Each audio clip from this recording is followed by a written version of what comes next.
historical perspectives, while his research work focused on the rise of Korean popular culture in Asia.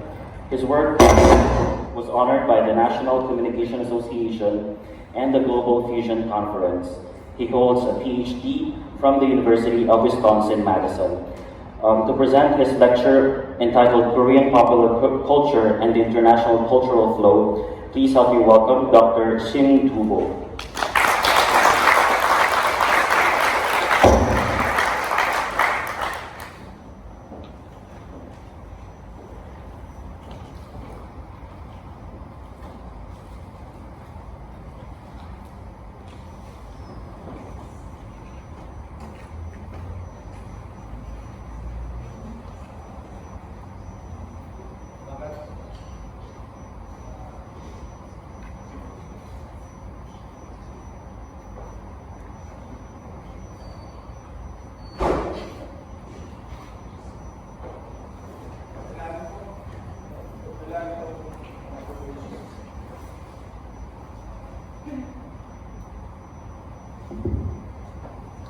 Magandang umaga po.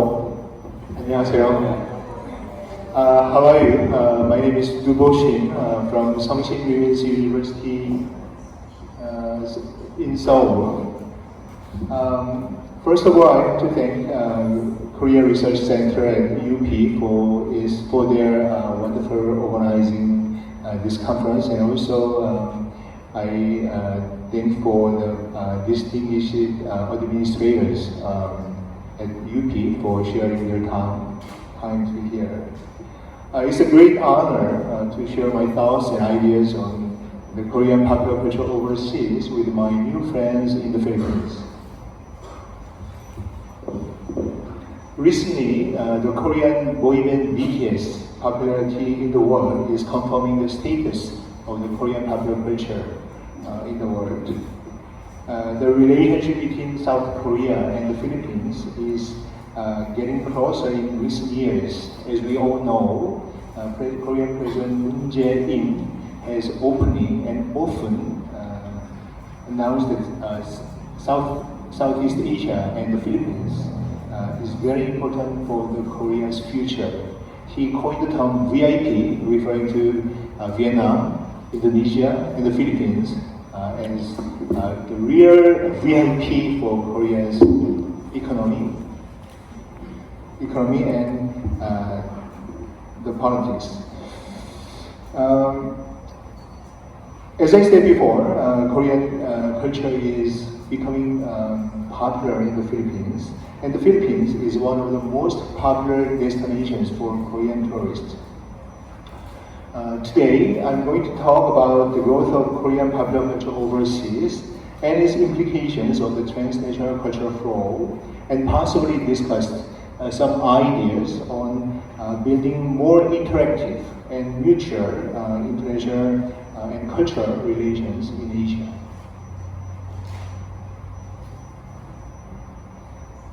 Okay. The global media have recognized a new cultural phenomenon called Korean Wave or Hallyu. For example, as you are seeing on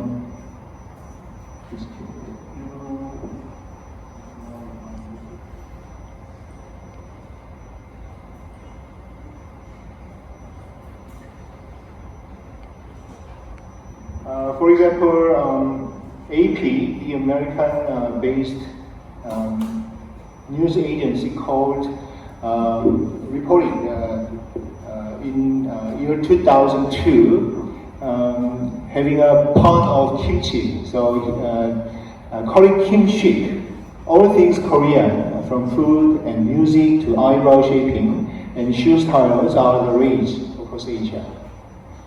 And also the trade magazine Hallyu Reporter in 2002 reported that Korea has transformed itself from an embedded cinematic backwater into the hottest film market in Asia. So Korean popular culture these days is everywhere in the world, whether it's offline or online.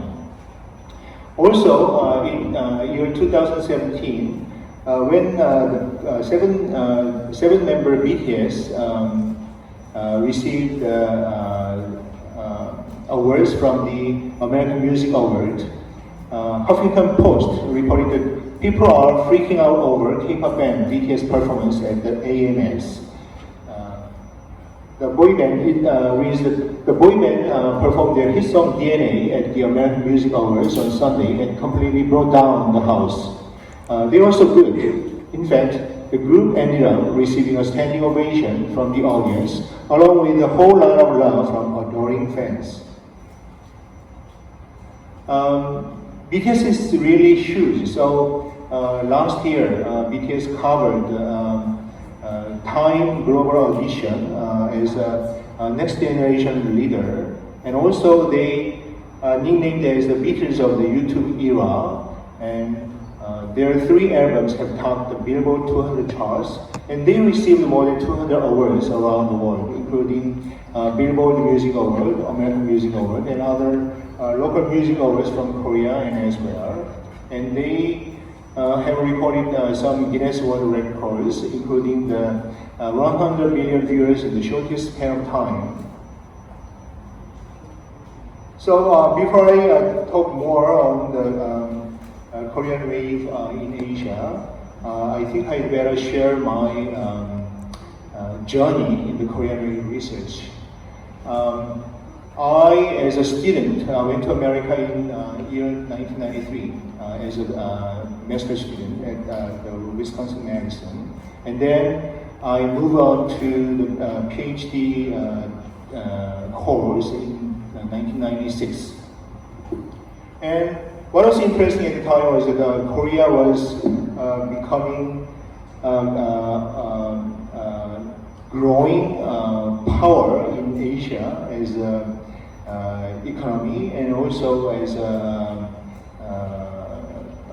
cultural industry. So in year 1995, when Korean small company called J Jedang, which was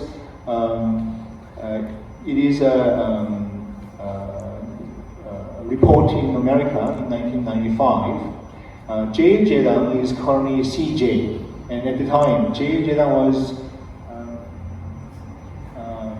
translated to J Food and Chemicals, and it was a small company, but DreamWorks SKG was started as a startup media company with 3 most famous figures in the culture industry in America. They include Steven Spielberg, David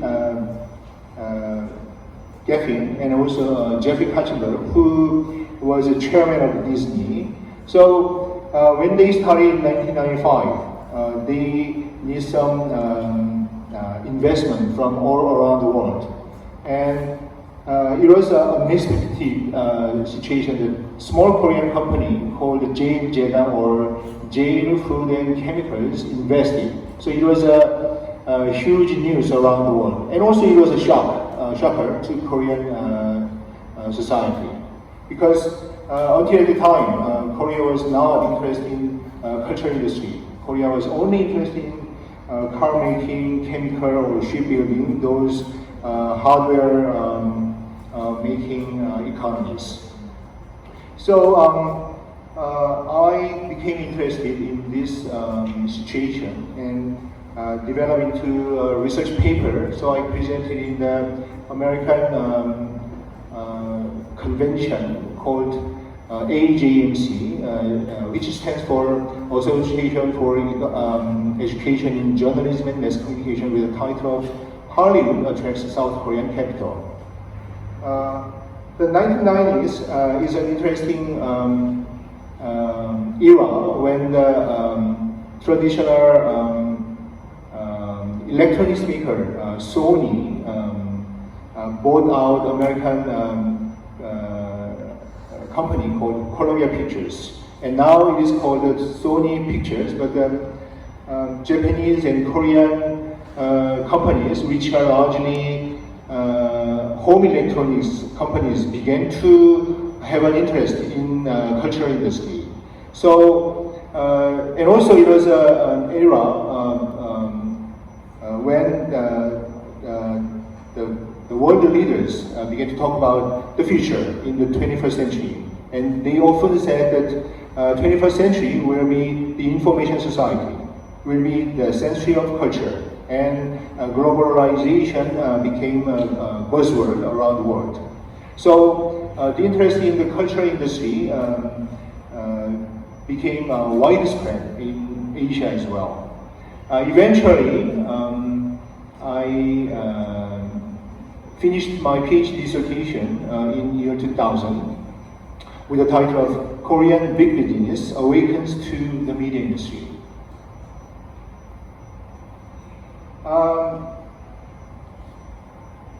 In 2001, I had a chance to teach at the National University of Singapore as an assistant professor. Around circa 1997 and 1998, Korean press began to talk about and reported on the new phenomenon in East Asia, especially Northeast Asia, with the title of, with the new term of Korean Wave. And even Koreans at the time didn't believe whether the Korean Wave is a reality or not, because Korea has long been a country of importing culture, not as a cultural exporter. So many people had a hard time whether they could believe the news or not. And my stint in Singapore was lucky experience for my career as a media scholar, because Singapore is known as a crossroads of culture, and at NUS, and NUS still is having more than 50% of foreign academics as their regular teaching staff. And since 1997, Korean popular culture began to have fans around the world, but it is a small cultural phenomenon. And year 2001 was an interesting era in Singapore, because also Singapore has a similar situation to build up cultural industry like Korea in the 1990s. So the Singapore government began to open a new television station called MediaWorks, SPH MediaWorks, with a newly launching television channel, Channel U. And Channel U, as a latecomer, they began to compete with the Korean channel, which largely broadcasted Japanese and Hong Kong and Taiwanese television dramas. So, as a newcomer, Channel U adopted a strategy to air Korean television drama, which just began to have a boom in Northeast Asia. And year 2001 and 2002, the Korean wave was small in Singapore, but I could hear a little bit of counterpop remakes of the Korean songs. But many Singapore audiences didn't know whether it is originally Korean songs. And year 2003, a Korean television drama called All In became a huge hit in Singapore. So eventually, the popular magazine called 8 Days began to feature Korean stars on their cover. Like, this is a special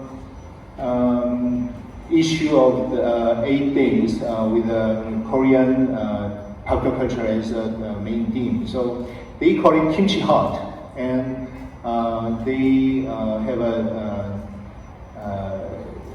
pun or sold out issue. So as you may know, this is Lee Byung-hun in his younger days, and Song Hae-kyo in her much younger than today. And Bae Yong-jun was a huge star of Winter Sonata at the time. But I visited Singapore in 2017, and as an academician, I looked around the bookshop, and there are so many books and magazines which feature Korean stars like this. BTS is a regular feature on Singapore magazines. So as you see in this picture, yes, this is a staff member of the Department of Communication and Culture at National University of Singapore, and you can tell that it is a kind of department store of all races and ethnicities. So this is Singapore. So I was lucky to see around cultures, foreign cultures go and come and up and down. The next, please. Yeah, this is actually from a Filipino newspaper, business bureau. It's weather forecast, and you can tell that how South Korea is small compared to the Philippines and Indonesia and Malaysia. And as a scholar from Korea who has an interest in Southeast Asia, I began to have travels around Southeast Asia to look around the growth of the South Korean popular culture in the early 2000s. Can you move up? I mean, before? Yes. So gradually, Korean wave began to become a huge phenomenon in Singapore compared to Philippines when Korean wave was small around 2005 and 2006. In Singapore, Korean wave began to become a little bit of huge phenomenon thanks to the existence of Chinese community in Singapore, because Korean wave began to become a hit in Northeast Asia, where there are many Chinese ethnicities in mainland China, Hong Kong, Taiwan, Malaysia, and also in Singapore. So during the Paris, or Daejang in Korean, became a huge hit, and then right after that, Singapore people began to have a taste in Korean food, and then they asked me whether they could have dinner with me at the Korean restaurant, or they began to say hello in Korean right after the hit of the Daejang. So I continued to do a research on the Korean wave, and eventually in 2006, Media Culture Society is one of the top journals in media and culture published in UK, and it is arguably one of the first research paper on Korean wave. And in 2008, another Korean research publication called Analyzing the East Asian Popular Culture with a focus on the Korean wave, published in Hong Kong University Press. And it was an outcome of many seminars held by the Asia Research Institute in the National University of Singapore. But when I had a seminar with other Asian scholars at the Asian Research Institute in the early 2000s, many scholars predicted the Korean wave will soon die in 1 year or in 2 years. But today is year 2019, but Korean wave is still alive and is seems like getting bigger. So would you please go down? And the next. Yes. So right before. Yeah, this is 2003 when I visited multiplex in Singapore. Out of the 9 film offerings, 3 of them are from Korea. So while the Southeast Asian Korean wave is slowly developed compared to the Northeast Asian region, in Singapore, thanks to the Chinese communities, Korean wave was getting bigger and bigger. Let's go down. And then, yes. So let's take a look why Korean wave became a huge phenomenon as a translational flow. Many people consider Korean television drama has unique storylines. But these days, Korean television drama's unique storylines have become a cliche. So some may jeers or make fun of Korean drama's cliches.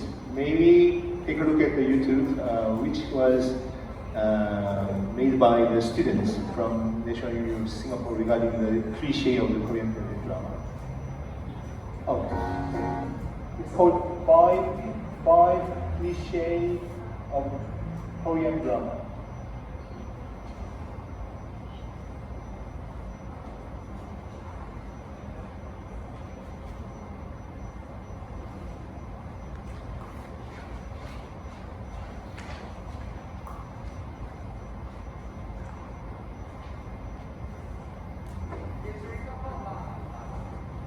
No, another one.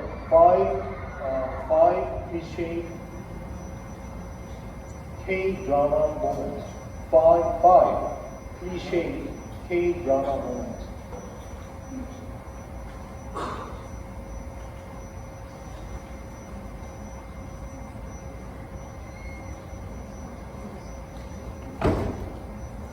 You have to find.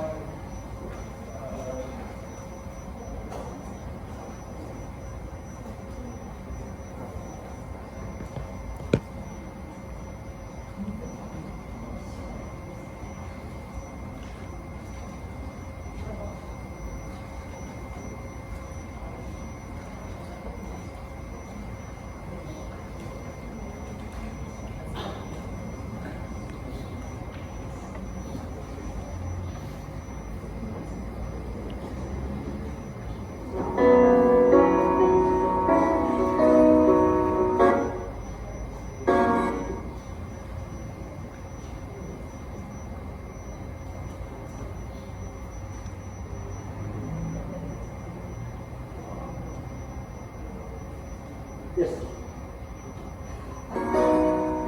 Have you seen it? 난 친구야? 친구라고 했지. 이 새끼 너무 늦었어? 야, 그만해!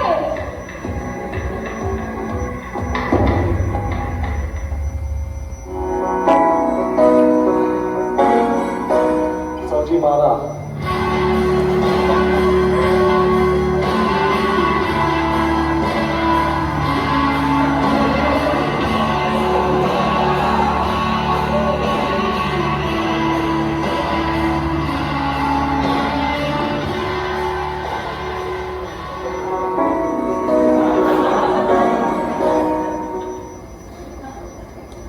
던 가져. 그리고 내 아들하고 그만 만나. 죄송하지만 저 그 사람 정말 사랑해요. 제발 허락해 주세요. 뭐? 너 미치겠네? 야! 어디 갔니? 이 던 바꿔 그냥 떠나. 저 떨어지는 것.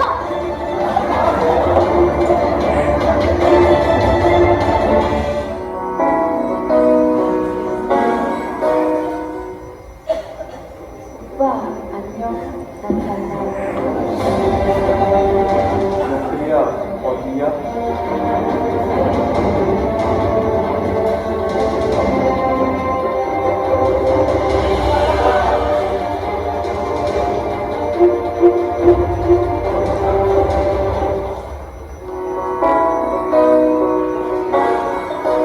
오빠 미안해.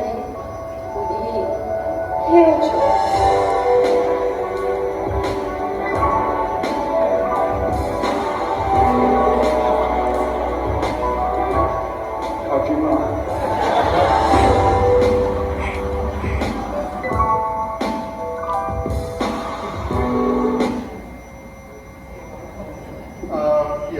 This is a cliche of K-drama, and as we know that almost everybody knows what oppa means in this case.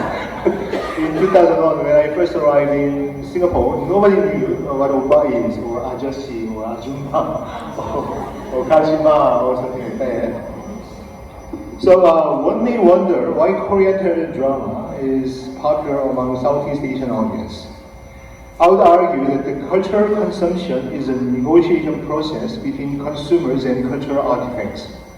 In this process, consumers invest their time, money, energy, and emotional allowance in cultural commodities in order to acquire pleasure and make meaning. Many commentators note that Korean television drama touched the right chord of Asian sentiments, such as family value and modest sexual expressions and respect for elders. For audience in developing economies such as Laos and Vietnam, Korean television drama are more acceptable than Japanese or American ones because the former retain traditional values while having achieved the technical sophistication comparable to that of the latter. Therefore, Korea is viewed as a prominent model to follow or catch up, both culturally and economically. So, in this sense, we can propose the Korean television drama have provided audiences in Southeast Asia with better terms of negotiation for pleasure than other national productions from Japanese or American. As I said before, Korean Wave started around 1997. At the time, can you go down? Korean television drama called What is Love All About? It is originally a Korean drama broadcast in 1991 and 1992. But after Chinese national television station CCTV broadcast in 1997, it became a huge hit, recording more than 15 to 17 audience rating. So after it was over, based on the popular demand from the Chinese audiences, the CCTV began to re-air the drama in 1998. And can you go down? Yes. And this is the left part is HOT, which is the first boy band made up by SM, which is the biggest Korean music production. And the right is Chrome. Although they are defunct now, they became huge hit in Taiwan around 1998. So can we take a look at how Chrome had performed in the 1990s? Please. It is 1996 in Korean television.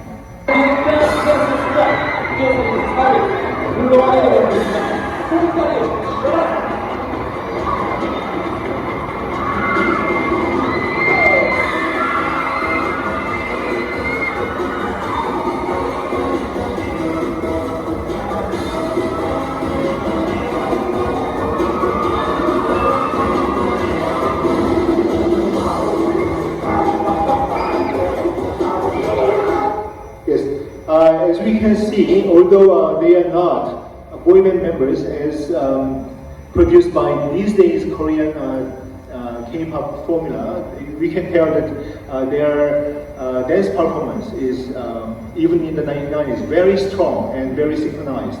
And then in 2014, your adorable BTS covered that song in a Korean television. Maybe take a look.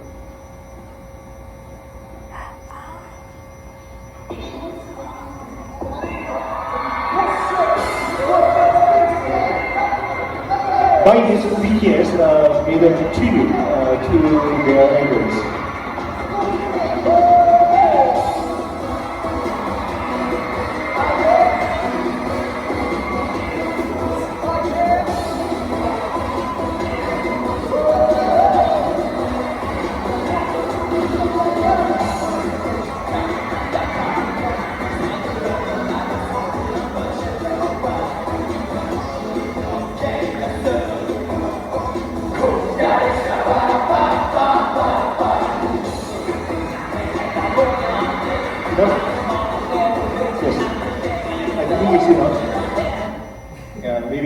more, but we don't have enough time. But BTS performance is much more cuter than the original. Can you go down? The PowerPoint slides, go down.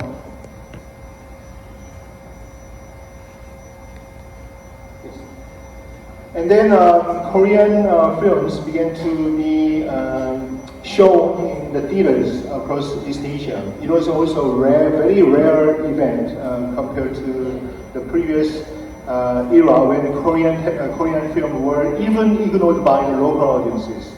So the left side is a Korean movie called Shiri, which was a Japanese title in year 2000.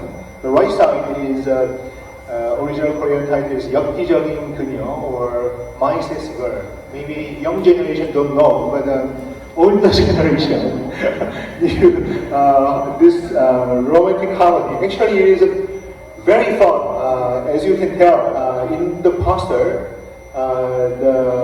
the lady is up, and the man is beneath the lady, and he is already sacrificed by the all strange behavior by the lady. And actually, the lady in My Sister is Jeon Ji-hyun, who is a huge star in recent Korean television drama.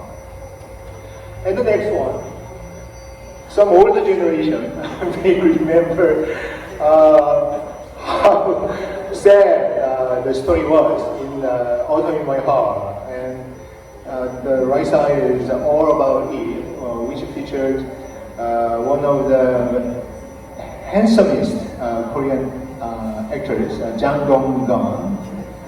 And he's quite old now, but he's still a handsome figure. And the next. And the left side is Winter Sonata. Thanks to this drama, Southeast Asian people began to have a fantasy about going to Korea to enjoy snow.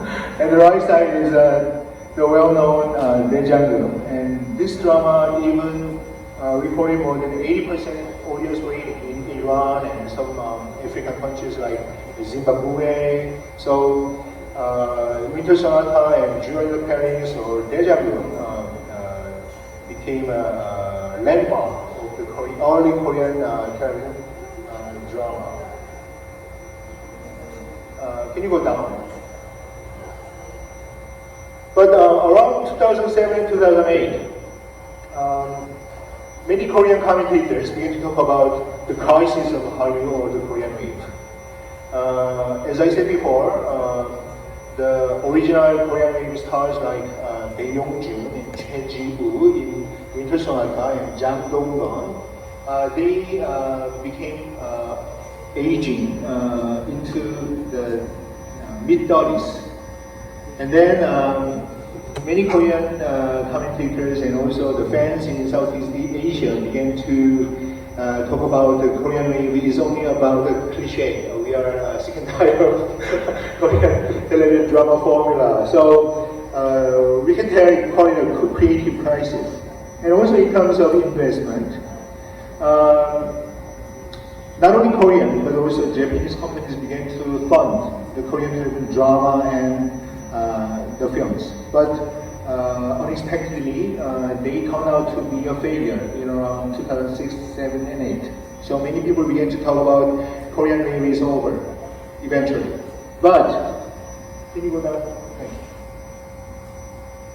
But certainly in 2009, one Korean television drama called Boys Over Flowers began to be a huge hit in Southeast Asia. And what's interesting is that Boys Over Flowers featured four handsome guys, but one or two of them were actually not exactly actors, but actually idol members. And also, about the time, idol members began to have a role of television drama, and Korean television drama began to have a new image, which appealed to the younger generation. As we deeper look at the old Korean drama, most of the Korean dramas were tearjerkers, and Korean drama were only appealing to the middle-aged housewives, ignored by young generation. But beginning in around 2009, young generation began to become fans of Korean drama, and the new rise of Korean drama synchronized with the rise of K-pop. And we all know that how nobody was popular in the Philippines. So I know that around the time, nobody was considered as a national song, whether it's true or not, but I heard this news from Korea and from my Filipino friends. And there was a very bizarre news that in 2009, in the street of Manila, some group of young people listened and sang to nobody through karaoke. And one passerby asked, what is the name of the song? And then there was a feud and fight between the two groups. And eventually, how come you don't know this song? And then the outraged guys punched and eventually killed the passerby. It is a very sad and bizarre event, but it also testifies to how strong the Korean wave was in around 2009 and 2010. And around the time, Girls' Generation, Super Junior, 21, Big Bang, Kara, and EXO, all those, we call it the second generation K-pop band, boy band and girl groups. They began to become a huge hit around in East Asia. Can you go down?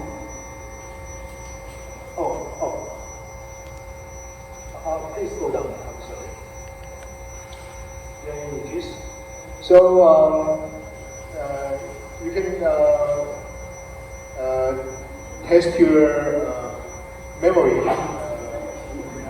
Boys of Flowers, Secret Garden, Coffee Prince, number 1, Descendant of the Sun, You Are Beautiful, Song Yun-ban's Scandal. All those new school Korean drama began to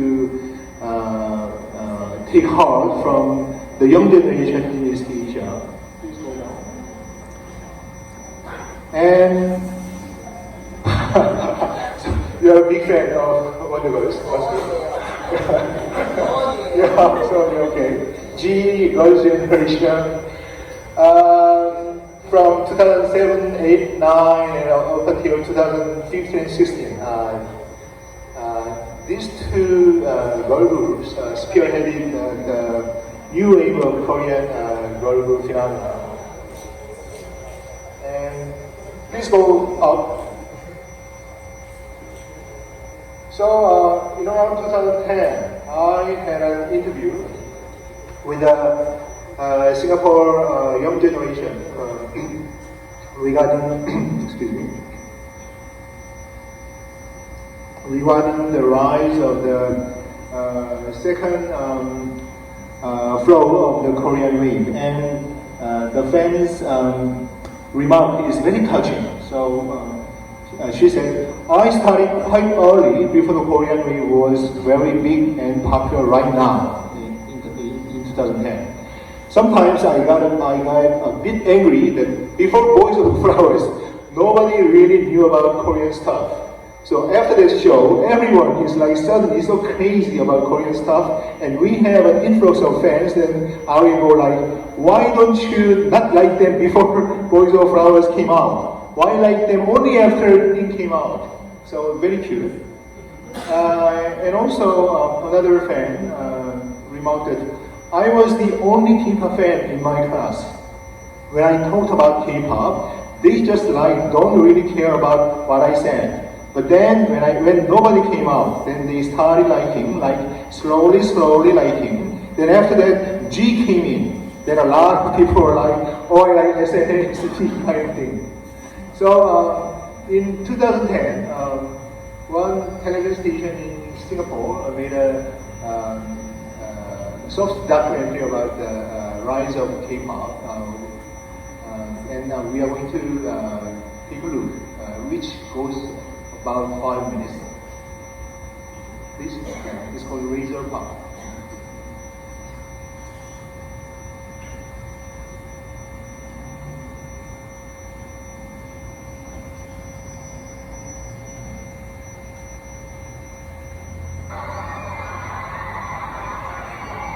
From the Philippines, Thailand to our little red dot, Korean pop is taking over Southeast Asia by storm.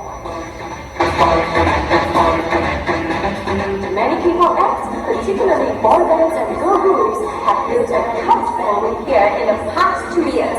And wherever they go, they send thousands of fans into instant frenzy.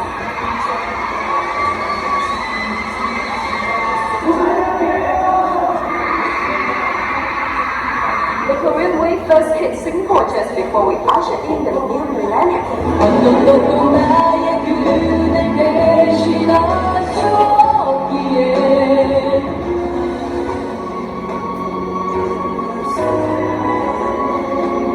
Some of the first Korean songs that tugged at your heartstrings and got many of you humming along are probably the theme songs from one of these Korean wikis or romantic comedy.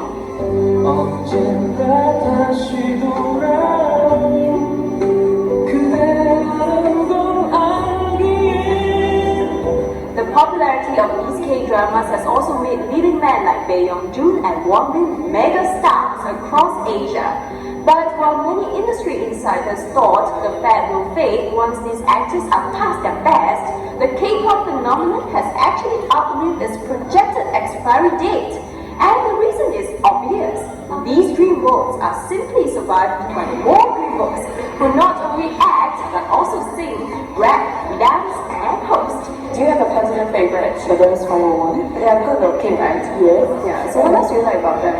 Well, I think they can sing pretty well. And they can dance well. And they're quite multi-talented. The leader is actually into acting right now. And even another member, Park Jong-min, is into musical. How else can we explain why K-pop still remains kimchi hot 10 years on? And I would say it's a collaborated effort by like the Korean government to promote popular culture. They have a lot of investment together with a lot of big corporations like Samsung, LG, who always featured a lot of top Korean artists in their CFs. And also the Korean entertainment industry is a very mature industry. They have very strict requirements for artists. You know, if they were to release an album from an artist, especially a new artist, they make sure the artist has gone through a lot of training, years of training, and from very young. And when fans here get to meet more of their favorite Korean acts in the flesh, you can only expect the K-pop phenomenon to become even bigger. How do you know that I sing them and touch them? I touched it out! You like the dance moves? Yeah! Well, I'm very surprised that actually a lot of Korean groups, they came one after another, especially in the month of June. It's been a very busy month for people who love K-pop. I also think K-pop has kind of like transcended all the ethnic boundaries in Singapore because we see a lot of Malay and Indian fans. I think Mandarin pop has such a huge following in the other ethnic groups. I think it's the music is very infectious. You know, it like gets into you. Especially, you know, some chorus part of the song, and they usually have like an English line, right, in the chorus.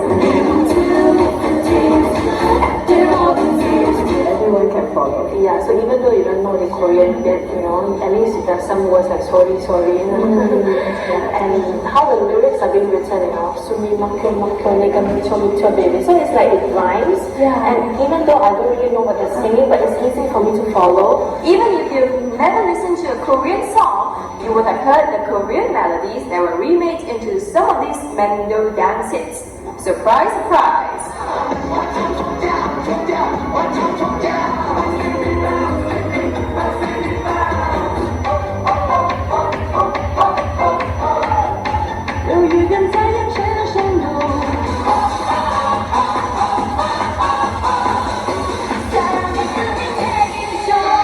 So the rise of K-pop spelled the demise of Mendo pop.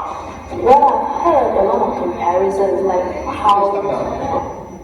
So actually, Singapore is a country which is divided by ethnicities. So the three largest ethnic groups are Chinese, Malay, and Hindu. But their relationships are not very, sometimes very close. But in my class, I always observe that Chinese students always stick together. Malay people always stick together, and Hindi students always stick together, that kind of thing. But once they become fans of Korean rap and K-pop, they become friends. so in year 2015, which marked the 50th anniversary of national independence of Singapore, the televised the event, national event, actually invited Korean boy band, big band, for for the national celebration. Can you go down? And then, as we all know, from around 2012 and 2013, K-pop became more global thanks to the Gangnam Style, sung by Psy, also known as Park Jae-sang. And although many people didn't know the meaning of the lyrics, they began to imitate it, and gestures and motions. And also, Korean media and the Korean society began to realize Korean drama and Korean pop is also huge in beyond Asia. In 2011, when SM began to have a concert in Paris, France, and the tickets were sold out in 20 seconds. And then in front of the stadium, many fans who didn't have a chance to buy the tickets had a flash mob to have more concerts from Korea. So eventually SM arranged more concerts in Europe. And as you all know, BTS was small in early years of their debut in 2013 and 2014. Actually, thanks to the fans, not from Korea, but from foreign countries, BTS became a huge star, and nowadays BTS is considered as the most famous boy band in the K-pop history. And also, many commentators and media around the world began to report on why K-pop became a huge hit. And then most of the analysis are similar, different from other music productions in other countries. Korean pop has been characterized by long years of systemic training, sometimes more than 5 years, sometimes 9 years. And then K-pop is a package of easily memorable lyrics, catchy melodies, and well-tuned dance moves. And K-pop is very effective in using YouTube and Instagram. So different from stars in other countries, Korean stars are being starred in reality shows and television dramas, so that they became considered as very friendly. Next door, Oppa and Ajasi or Dongsen, something like that. So around the world in 2012, many countries, especially young generation, it was a new phenomenon to do a flash mob and on Gangnam Style. And when Korean boy band and girl groups have concerts around the world, from around 2010, fans began to show their love for the stars in Korean records, as in here. Bangtan들아 좋아해요, or also very. It is actually from Thailand, and as I just said before, YouTube became a new medium for K-pop, and one news report analyzed that Philippines is one of the most using YouTube country in the world, and Philippine fans has contributed to the global spread of K-pop.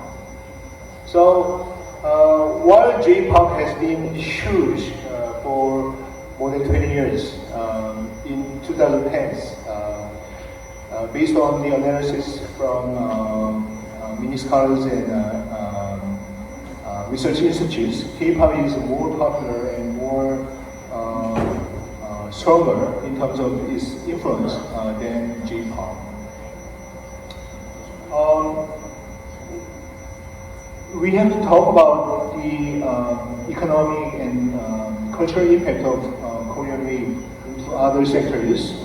As I said before, many fans began to learn Korean language only because they want to feel the genuine Korean feel by watching Korean television without subtitle, without dubbing.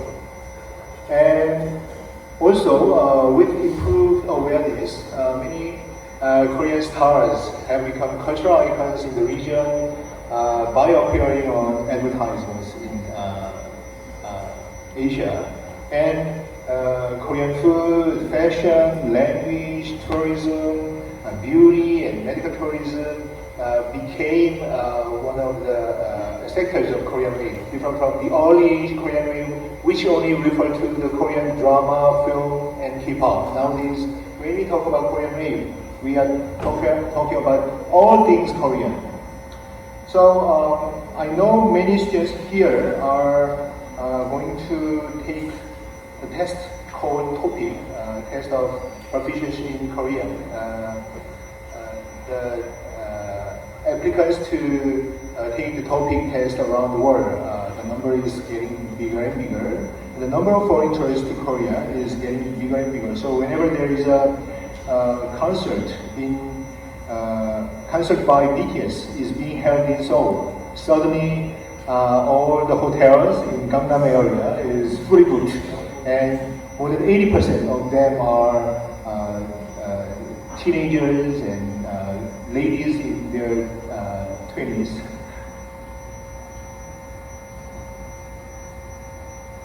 So maybe go down. So we can compare the groups of these two different tourists to Korea. The above is which was taken in around 2005, and they are from Taiwan, and most of them are middle-aged housewives with a poster of Winter Sonata. They want to feel the Korean snow after watching Winter Sonata. The lower part is students from University of Malaya, and as they are from the university, these days more and more younger generation students like you are coming to Korea to learn Korean and to not only the Korean language but also learn and to take higher degrees from Korean universities and education institutes. Maybe go down.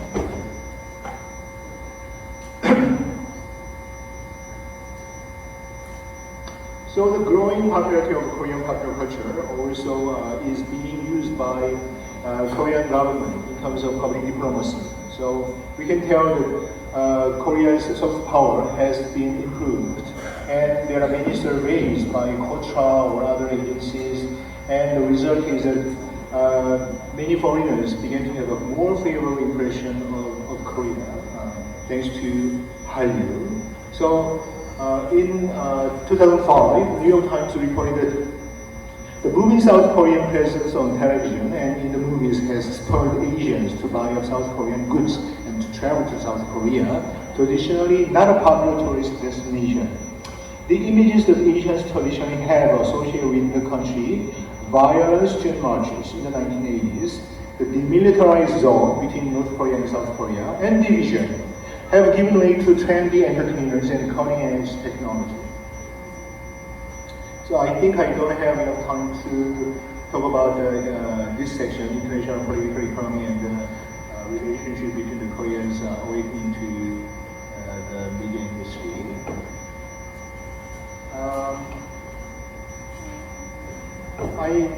I'm going to talk about some ideas about Korean Wave's contribution to the further cultural exchange.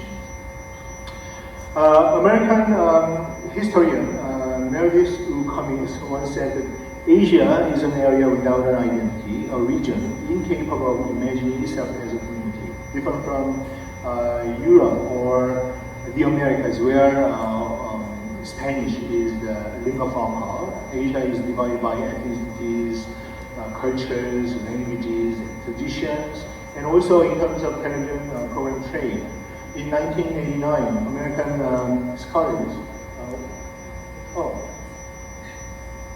go down please, down, down, down, down, down, down, yes, here. American media scholars, Waterman and Rogers, actually did a research on the situation of television program trade within Asia, and they finalized their analysis that Asia is characterized by very low dependence on program trade within the region. So we can say that Asia, as Meredith Cummings confirmed, Asia is not an area with a strong communal identity. But we can find an idea from famous scholar Benedict Anderson regarding the imagined communities. Imagined community is a term in which countrymen do not know each other, but through readership and audienceship of the same media, they began to imagine their communities. So, if we modify this idea, we may suppose that a growing number of audiences of pan-Asian popular culture may develop regional subjectivities, identities, and communal consciousness, and even regard themselves as sharing in a fraternity with other Asian audiences. In fact, imagination creates reality. So today's pop culture fans are in fact creating new reality in which Asian fans and other fellow nationalities are begin to fantasize that they are creating a new community of taste. So Eurovision, which is a European broadcasting network, which was launched right after the Second World War, many researchers consider Eurovision actually laid the foundation for today's communal consciousness of European people. So if we take this idea from the not only Korean wave, but even in Korea, we can witness that many Korean students and audiences are trying to enjoy popular culture from Philippines, Thailand, and other Southeast Asian countries. So the growing fandom of the Asian popular culture eventually lead to a new era in which Asians are having more connectedness. But as a scholar, I can find that the current situation in cultural flow in Asia is rather unidirectional. More stronger nations like Korea, South Korea, Japan, and China are exporters, but smaller and economically weaker nations are more importers. So eventually, we need to have a more equitable and equal relations between the cultural importers and exporters within Asia. And also, the flow of popular culture is largely driven by market-oriented and commercial entities, and which often provide distorted images of society to the other countries. So the policymakers, scholars, and students may have to take more consciousness to this situation to have a more equal and equitable relations in terms of politics, economics, and culture within Asia. Although the future is a long way to go, can you go down? Go down.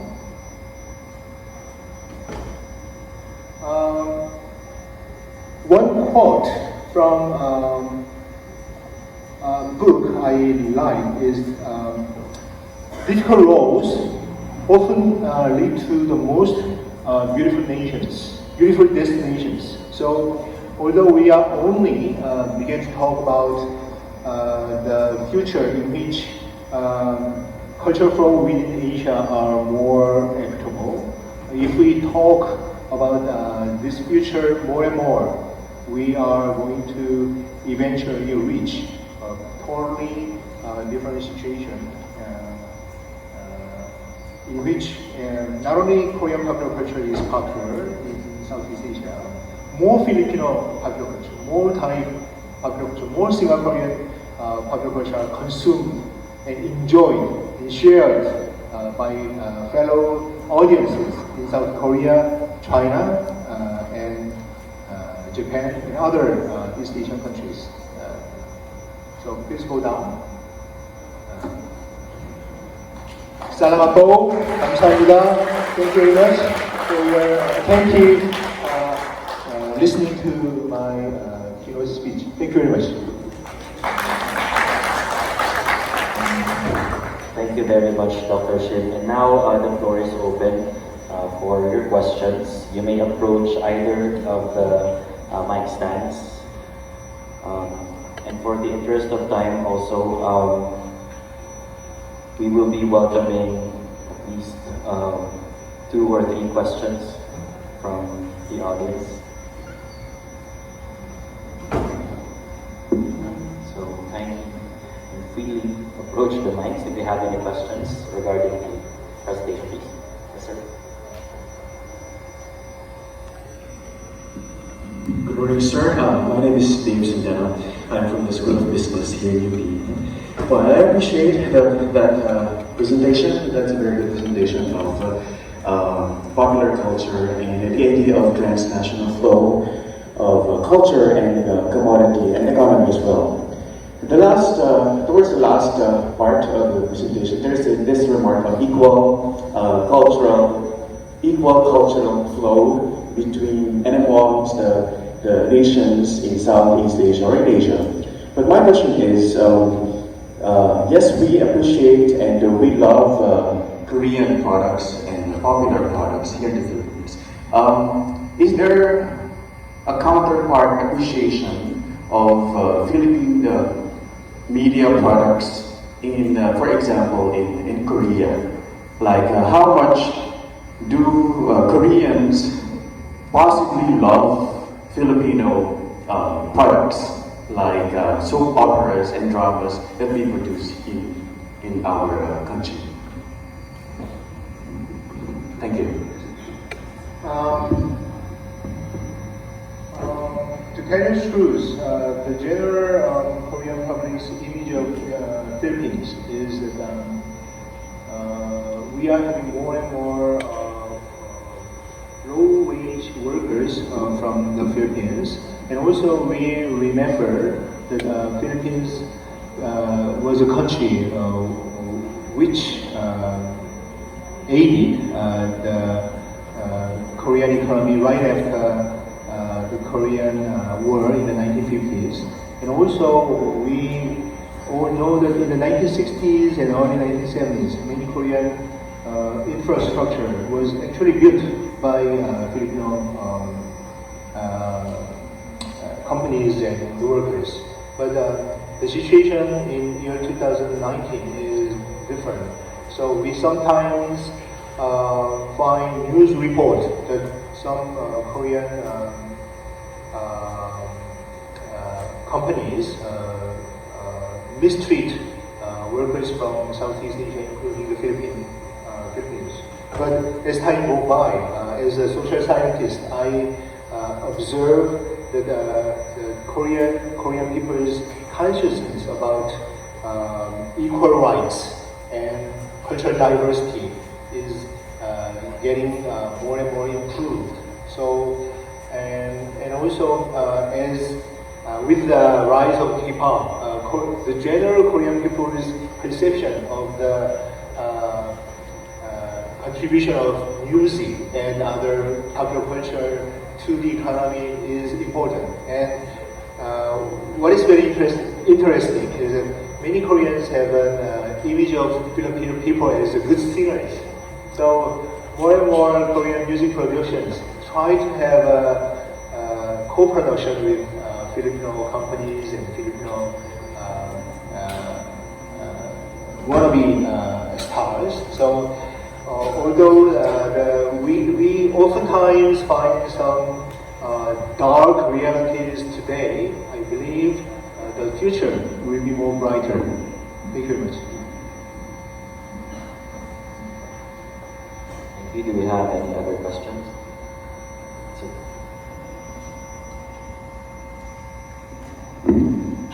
Professor, good morning. My name is Eric Stan. I'm also from the School of Business.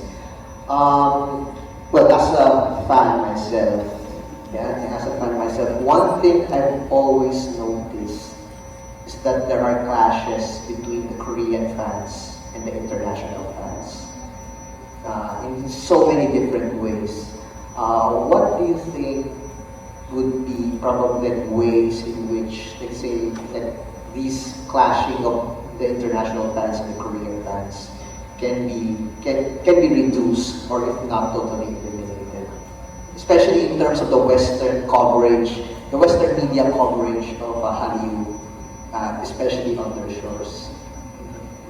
Thank you very much. I think you are the real fan of K-pop. Regards to the Western media's coverage of the Korean popular culture, I remember that right after the Gangnam Style phenomenon, most of the Western media's coverage of Gangnam Style was that they tend to view the singer Psy and Gangnam Style from a very Orientalist perspective. Psy is very fat and he looks funny and he doesn't look like a first-rate citizen in America, but second-rate citizen. That kind of thing happened in around 2012 and 2013. But and also when more and more boy bands from Korea are becoming popular around the world, most of the Western media pinpoint the factory-like production style of K-pop, and also in relation to the human rights violation. And I find those negative coverage are beginning to getting lesser and lesser, and they try to see both the negative side and positive sides in Korean wave and Korean popular culture. And also in Korea, because Korean people experienced the economic crisis in around 1997, 1998. Some people remember it, the economic situation was more difficult than the situation right after the Korean War in the 1950s. Some even said that. So when Korean wave began to become a huge, and also the rise of the Korean popular culture eventually led to the growing power of the Korean products in the early 2000s. Korean media largely focused on Korean wave's contribution to to the Korean economy from a very positive perspective. So we haven't had many reports about dark side of the Korean wave and K-pop phenomenon up until recently. But as time goes by, there are some clashes within K-pop. So some stars actually sue their media production over the infringement of their human rights and other forms of negative mistreatment.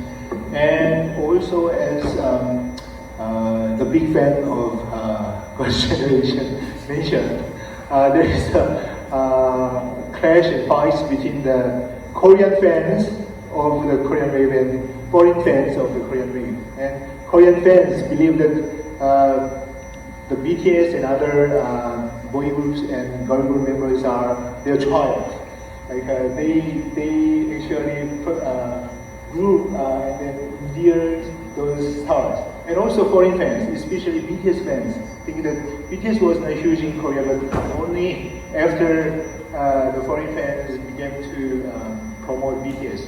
BTS eventually now attained this situation, this status. So as I compare the Korean media's coverage of K-pop and Western media's coverage of K-pop, there is always, at the beginning, there is always a different perspectives and different way of viewing of the same situation. And in regards to the foreign fans and Korean fans clash and fight and different ideas about how to deal with K-pop, I think that there is no exact answer to this problem and difficulties, but we have to find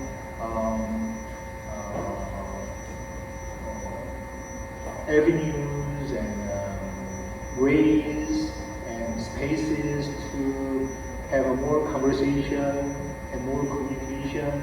And then